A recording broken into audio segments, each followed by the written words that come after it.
Perdó. Nosaltres votarem en contra de les dues mocions en relació a la 24, el grup municipal de la CUP Poble Actiu. Votem en contra de la moció de suport a la llibertat lingüística a les administracions públiques presentada pel grup municipal del Partit Popular i voldríem exposar algunes consideracions. Primer, considerem que la llengua catalana ha de ser la llengua preferent d'aquest Ajuntament, de la Generalitat i de totes les administracions públiques dels Països Catalans, perquè la llengua catalana és la nostra llengua pròpia i comuna. En segon lloc, el coneixement i l'ús de la llengua catalana ha de ser exigible per nosaltres, els treballadors i treballadores públics i públiques, com a mínim els que hagin d'interactuar amb el nostre veïnat, perquè aquesta és l'única manera de garantir el dret a l'atenció en català. Rebutgem el bilingüisme com a concepte i la mateixa idea d'equiparar català i castellà. A Catalunya no tenim dues llengües, en tenim moltíssimes més, però una, i només una, per nosaltres, és llengua pròpia. Volem deixar palès, atès que a la moció no s'esmenta que la llengua catalana i els catalanoparlants hem patit durant més de 2 segles la persecució política fins a arribar a l'extrem de ser prohibida en diverses etapes de la història per part de les autoritats castellanes en l'època de Felip V i per part de governs durant la dictadura de Primo de Rivera i al llarg de període de dictadura de 40 anys del franquisme. Posteriorment, el català ha patit encara diversos intents de minimització, ja sigui via decrets com la nefasta llei Wert o en base a sentències judicials que no reconeixen ni respecten la llengua pròpia de Catalunya. Altres factors que han afectat negativament la nostra llengua són, per exemple, la imposició legal del castellà en alguns períodes significatius de la nostra història, les condicions polítiques i socioeconòmiques en què es produïren els canvis demogràfics de les darreres dècades i, darrerament, el fenomen de la globalització de la informació, la comunicació i les indústries culturals. La llengua catalana també ha de conviure amb el fet que gran part de la població té altres llengües familiars i de comunicació habituals i preferents.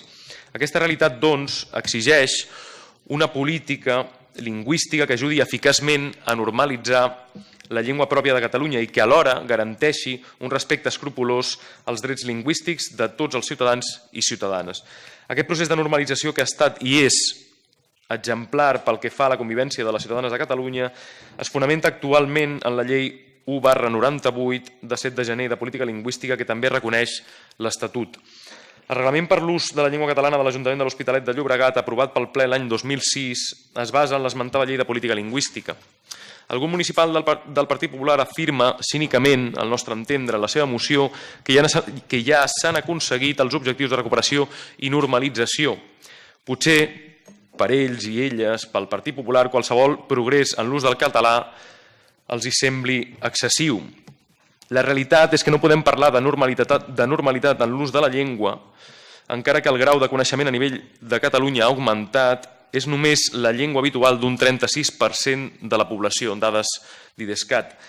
A més, en l'objectiu de normalitzar l'ús del català tenim grans mancances, especialment en les administracions públiques, l'àmbit jurídic i notarial, els mitjans de comunicació social, les indústries culturals i el món socioeconòmic. Per tot això constatem que no hem assolit la normalitat i ens oposem fermament a l'enèsim intent per part de l'unionisme espanyolista de suprimir la realitat catalana mitjançant els atacs a la llengua. No estem d'acord en posar pals a les rodes a un procés de normalització lingüística que és exemplar i que encara no ha complert l'objectiu de normalitzar i fomentar l'ús del català. Per totes aquestes raons evidents i tenint en compte l'actual panorama de politització que està patint el Poder Judicial en aquells últims anys per part de la CUP Poble Actiu, posem en dubte la imparcialitat de les sentències del Tribunal Superior de Justícia de Catalunya pel que fa als usos lingüístics del país i defensarem, com ho hem fet sempre, continuar amb les polítiques de normalització lingüística. I encara més, no només ens oposem a la moció, sinó que encoratgem el govern municipal de l'Ajuntament de l'Hospitalet a fer complir el reglament per l'ús